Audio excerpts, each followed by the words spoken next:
어쩜 이렇게 시간이 안 가는지 정말 버스 안에서 going 이불 속에서 going은 언제나 너에게 going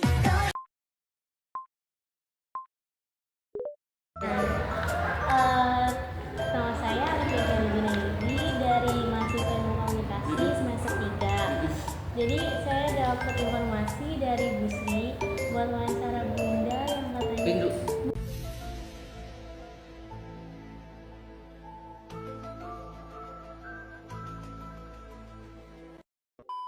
Bu Windu ya. Bu Windu yang sekarang profesinya sebagai produser ya Bu, betul. Nah, Ibu ini udah berapa lama sebagai produser? Kerja di TV ya? Iya. Kalau kerja di TV saya sudah 24 tahun. Wah, Dari tahun 2000 sampai sekarang 24 tahun ya. Nah selama itu saya menjadi reporter. Reporter itu 16 tahun. wah. Dari reporter junior, kemudian reporter media, reporter senior, dan saya menjadi produser. Jalannya seru, karena saya suka jurnalistik ya. Jadi ketika saya menjadi seorang reporter di lapangan itu seru banget. Saya mau ke lapangan. Saya suka traveling, saya suka outdoor activities. Pokoknya segala sesuatu yang sifatnya alam, luar gitu, situasi-situasi itu saya suka. Kita sudah menjadi reporter senior itu bukan kita nggak kerja di lapangan, tetap kerja di lapangan. Tapi kapasitas kita sudah jauh lebih matang. Dari sisi penulisan berita juga sudah lebih matang. Jadi kalau di restoran ibarat kata itu, kalau kita contohkan ya, produser itu mereka yang mengolah berita untuk disajikan kepada konsumen. Nah, berita apa yang akan dia buat itu kemudian dia akan delegasikan kepada koordinator liputan. Koordinator liputan akan memerintahkan reporter untuk bekerja di lapangan, meliput seperti yang dikehendaki oleh jurnalistik itu sebenarnya secara jenjang karir nggak banyak ya, kan reporter, produser, eksekutif produser, manajer kan gitu. Kalau masih di level reporter dan level produser, kita bergelut dengan dunia jurnalis. Jurnalis itu kan ada diklatnya juga.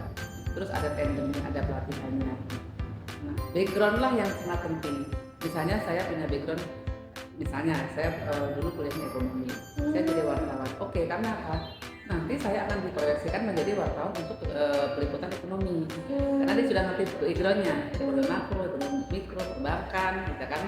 Terus keuangan, pajak dan sebagainya dia ngerti gitu. Nah itu sangat dibutuhkan karena penulisan berita tanpa latar belakang juga akan sulit buatnya. Terus tanggung jawab yang Ibu jalani sampai ke dunia sampai ke kehidupan sehari-hari itu ada nggak sih Bu?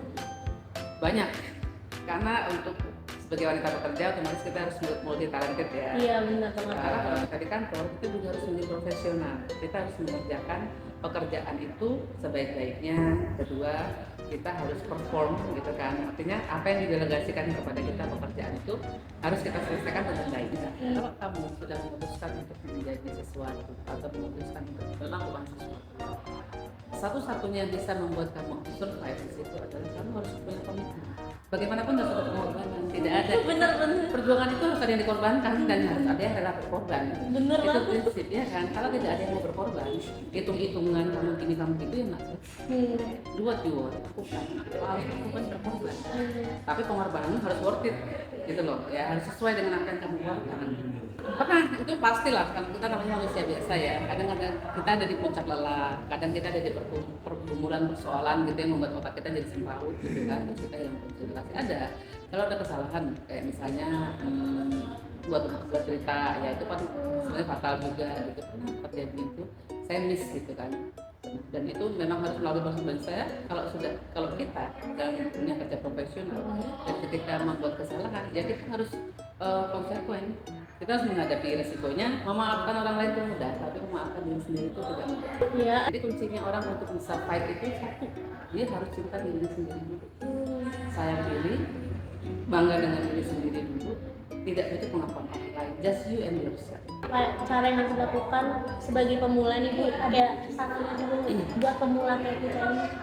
Kalau segala sesuatu tuh kalau di awal tuh nggak mudah ya, dan jangan berpikir bahwa kerja di TV itu kamu harus kuliah terus enggak. Seperti yang saya bilang di awal, kamu bisa kuliah dari basic semua apa aja bisa.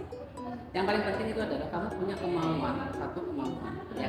Tekad itu penting karena apa? Kalau kamu nggak punya tekad, kamu cuma punya cita-cita tapi nggak punya tekad, ketika kamu berhadapan dengan kesulitan kamu langsung lempeng kamu kayaknya gue memang bukan di situ, kayaknya gue nggak di situ deh, kayaknya gue nggak akan bukan di situ. Kamu membuat excuse, padahal sebenarnya kamu dengan memberitahu diri sendiri, oke kan aku pemula, oke aku bikin kesalahan, oke aku tidak bodoh, but ini nggak akan terjadi lagi. Apa sih sebenarnya masalahnya? Oh masalahnya gini, oke kita pelajarin. Besok saya nggak akan kayak gitu. Itu semua tergantung mindset. Satu tekad memang. Tekad itu artinya kamu ditabrak kayak apapun kamu bangun lagi gitu loh. Itu penting. Terus yang kedua itu want to know, rasa ingin tahu. Ketika orang bisa ini, itu apaan sih? Pelajar. Itu mereka kok bisa keren itu, apa aja mereka pelajari. Oh, jadi news anchor. Berarti mereka tuh perlu tampil depan kamera, belajar itu sendiri. Mereka harus bisa bikin berita, belajar bagaimana buat berita. Itu YouTube kah, semua mau Google mau apa, semuanya bisa memberikan pelajaran asal kamu jangan scrolling TikTok mulu gitu loh. Jadi tekad penting. Ibu merasakan perbedaan apa aja? Jauh banget, teknologi sangat membantu kita. Makanya saya bilang kamu akrab-akrablah dengan teknologi. Sekarang itu lagi musim AI, akrablah dengan AI. Manfaatkan itu. Kenapa? Jangan saya masih jadi reporter dulu. Segala sesuatu yang kita catat dengan notes. Gitu kan. Itu ditulis Bu, pakai pensil. Ditulis, dicoret, ditulis lagi pakai pulpen, tulis, kemudian merekam gambar kameramen itu harus nunggu apa namanya kaset itu dijemput sama ada messenger namanya ke motor, dia jemput, dia bawa pergi dan sebagainya, dan itu take time, maka harus kita telepon ke kantor. Lalu muncullah HP waktu itu pertama kali muncul komunikator dan kita bisa email ke kantor. Itu saya senang banget, jadi naskah itu saya bikin sendiri, saya email ke kantor, nggak perlu coret-coret, nggak perlu telepon gitu kan.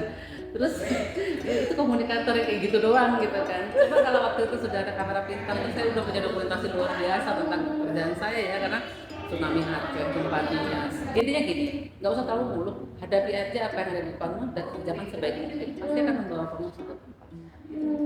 Apa sih yang bikin Ibu sebagai produser sesuatu yang bikin berkesan yang sangat menyentuh hati banget? Ya dulu tuh saya bertahun-tahun saya ditugaskan itu di des militer, des politik gitu ya, di sosial. Yang kerjaan saya kalau nggak dengan tentara ya dengan para politisi, dengan istana. Saya juga pernah di istana 2 tahun dan jadi pembangunan sosial masyarakat. Jadi saya segala lapisan saya ngerti. Sampai kemudian suatu hari saya dipindah untuk menjadi produser berita kriminal. Waktu itu saya marah banget gitu kan, karena saya merasa downgrade gitu kan. Bilang berita kriminal apaan sih, ngurusin orang mati, ngurusin orang kecelakaan, ngurusin orang dibunuh gitu kan. Tapi ternyata mungkin memang Tuhan menginginkan itu. Ya. Bertahun-tahun saya memegang kriminal itu, saya memahami semua modus kejahatan, termasuk kejahatan terhadap anak kecil. Itu memberi saya bekal untuk menjadi anak. Dan sekarang saya syukuri kenapa saya ada di program ini. Gitu. Jadi saya pikir, oh untung saya ada di program ini. Kalau tidak, saya tidak akan tahu modus-modus kejahatan. Jadi saya tidak bisa mempersiapkan anak saya untuk bisa dari film. Dan kita berusaha mengantisipasi ya. Dan saya juga bisa mengedukasi orang lain tentang kejahatan terhadap anak, terutama ya. Dan itu sangat bermanfaat sampai mereka nyari saya. Ayo dong kita ngomong di boleh banyak orang gitu. Ngomong di kelas, saya ngomong di gini. Kan ternyata banyak orang tua yang tidak paham. Termasuk bagaimana bahaya dibalik pemberian gadget ke anak. Iya. Kasus pencabulan karena media sosial. Iya benar. Itu saya baru tahu ketika saya pegang program kriminal. Jadi program yang dulu saya sumpah-sumpahin sekarang saya syukurin. Jadi anak saya kriminal terus kan. Gitu. Terus yang bikin saya penasaran kalau saya baca berita yang dari Deli Serdang banyak, yang dari Jakarta, itu gimana sih cara ngumpulin berita? Cara tahu dari se-Nusantara ini? Kita punya kontributor. Kita punya kontributor kayak wartawan lepas yang bekerja untuk kita berdasarkan dia dibayar berdasarkan berita yang dia. Dan kontributor itu adalah orang yang dari di daerah-daerah. Kita punya di setiap kabupaten gitu. Dan dia tugasnya memang mencari berita di wilayahnya. Terus habis itu baru dikirim. Oh, itu faktor yang bisa berita dari semua Nusantara. Betul. Oh gitu. Iya, kalau kita reporter kita sendiri nggak akan mungkin cukup. Iya, saya mikirnya reporternya nanti ke Jakarta, ke Sumatera, ke Bali, kita segala untuk yang macam. besar. Kita untuk yang bencana besar, kejadian besar, baru kita kirim ke reporter dari Jakarta. Tapi untuk yang berita-berita harian, berita kejadian peristiwa sehari-hari kita cukup kirim. Oh gitu. Ya, mereka VJ kan, mereka bawa kamera sendiri, mereka bikin naskah, lalu di Jakarta diolah lagi sama produser, diedit lagi sama editor, itu baru kita tayang. Itu pun kita seleksi, karena kan kita kan cuma punya 3 segmen dalam waktu 30 menit. Berita itu kan dari seluruh Indonesia muncul. Iya. Dan kita akan kita suruh mana yang layak naik, mana yang kita TV nasional ini harus memenuhi kemaslahatan orang se-Indonesia gitu. Jadi kita ambil skalanya. Itu ada tim yang menyeleksi berita. Kami para produser. Oh, wah. Itu kita para produser yang menyeleksi, karena pada saat mau kan kita tukang masaknya. Kita suka masaknya. Apa yang kelihatan oh ini aku masak nih, ya itu yang kita ambil. Yang menarik. Betul. Nah, tapi itu juga tidak asal ambil karena setelah kita susun rundown kan kita susun rundown itu kita rapatkan. Ada namanya meeting rundown. Nah di situ ada executive producer, ada manager, dan kita di situ buat fight gitu loh. Mereka akan bertanya kenapa kamu ngangkat ini, alasannya apa, mana gambarnya, apa gambar bagus enggak. Jadi kita harus mempertahankan. Saya pilih ini kenapa karena gini. Customer setuju, oke, bukan pasang, oke, editing deh. Saya punya produser pembantu offliner, nanti itu kan kita gantian gitu. Nah di situlah kemudian saya bertanggung jawab untuk editing dan segala macam rundown itu sampai ke panel gitu. Ibu sudah berpengalaman di stasiun televisi mana kalau boleh tahu? Saya setia di Indosiar.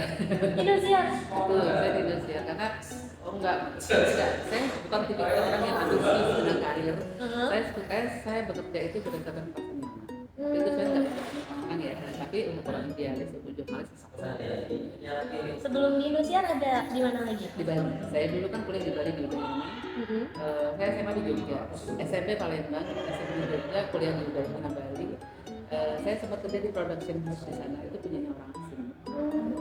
Itu di PH itu, lalu saya sempat di Bali di Kompas, tapi saya nggak bisa lalu itu terus di Indosiar sampai saya, itu saya di Indosiar terus beberapa waktu tuh ada banyak ajakan untuk pindah sih sebenarnya, tapi saya pikir TV kan gitu-gitu aja sama Kerjaannya.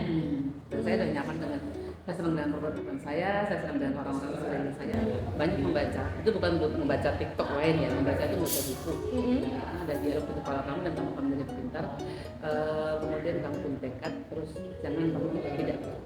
Terima kasih Ibu atas Sama-sama. waktunya. Ya, Ya, ini adalah Bu Windu guys.